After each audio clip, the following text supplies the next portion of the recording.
پیدا وي پښتني لورې ته د پښتني بابا عزت وي د غیرت په شا ستا د هر قدم سره زنځیر د احتیاط ښه و یم ملالې پیغلې دا په کومو شاړو سر شولې چا درته ویل چې ځان له یار د مینې ونیسه دا خو د پښتو پښتونولۍ قانون کې جرم دی زه چې یار دې ونیوه بیا هم خبره پټوه یا به وي د ورځې اشارې او یا د شپې دیدن وی به ګنګوسې خو ستا د کور خلک خبر نه و سترګې په کلي د پښتو کې غړولی شوې مور دې د نکریزو رنګ ویښتو له ورکولی شو پلار دې په پیرای کې شمله جګه ګرځولی شوه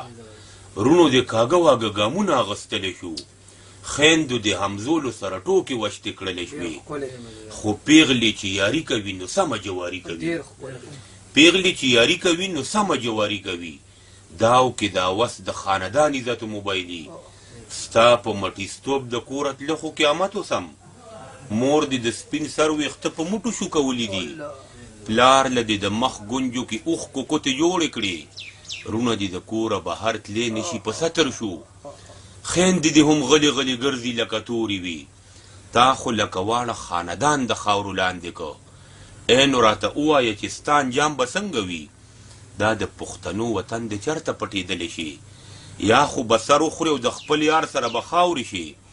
یا که مو نیټه نه وي پوره او ژوندي پاتې شوئ نو دغه ستا خاوند چې څه موده مخکې د یار و دی چې د ځواني نه چوړ کړي بیا به درته ووایي روکه شمټیزې زه دې هسې در په در کړمه خویندې به هم درته په بد نظر کاته کوي مور خو به یې هر وخت پچموزې کوي تا پسې ستا بچي به یاد وي د مټیزې د بچو په نوم څوک چې درته ګوري وایي به دا هغه مټیزه ده